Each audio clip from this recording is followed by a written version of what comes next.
Alongside me now, Shadow Chancellor John McDonnell, who couldn't hear what Amber Rudd was saying, but basically she finished off by saying nothing would be worse than a Jeremy Corbyn government.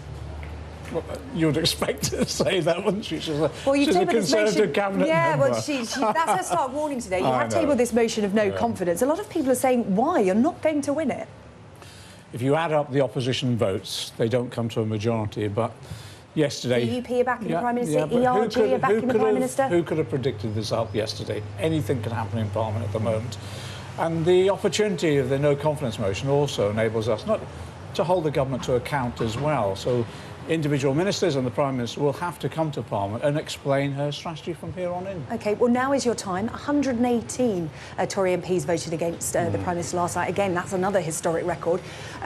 What Tory MPs were you reaching out to last night? Because you're going to have to get some of them on side to win this motion of no confidence. Well, it's interesting. If we will put the arguments today, and we'll see who votes for it. As I say, it's a febrile atmosphere in Parliament. Anything can happen.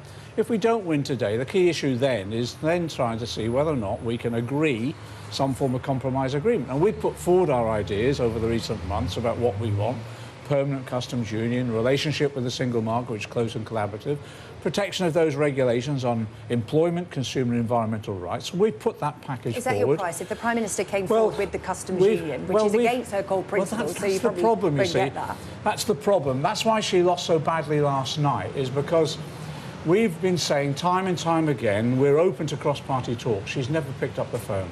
2 years on, she says now, last night, she'll now talk to senior parliamentarians on a cross-party basis. She hasn't said she's going to talk to the leaders of the opposition parties, any of us. Then she's laid conditions down saying, basically, she wouldn't even talk about a customs union. So already she's undermined the opportunity of reaching a compromise. This is no way to govern a country. That's why we put the confidence motion down, because we don't think she's competent enough to deliver a deal. Well, if you lose that, will you just put it again and again? One of your Labour MPs here on Sky News said last night that would be your tactic. Or would you stick to your party promise that you will explore other options, one of those being the second referendum? Let's just go through the sequencing that we agreed at party conference. We said we would oppose any deal that undermined our economy and jobs, and that's exactly why we voted against it last night. We said we would put our own propositions up, that's what we are doing, which would protect the economy and jobs. And that's part of those other options that we put forward.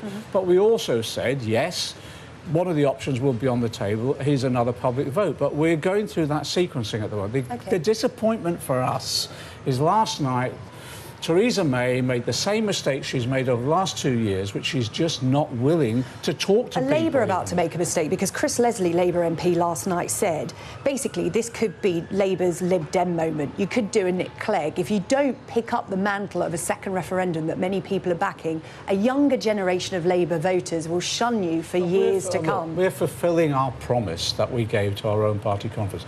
We're a democratic party. Our members came together in their thousands in that party conference and decided our strategy, and we're sticking to that.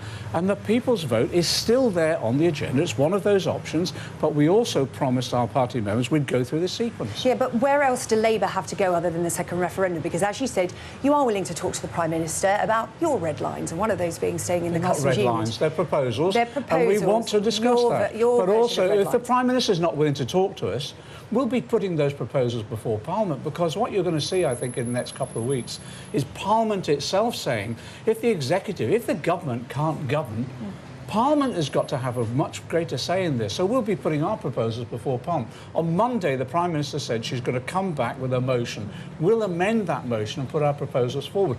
Then I think the real debate will then start about the options available to us.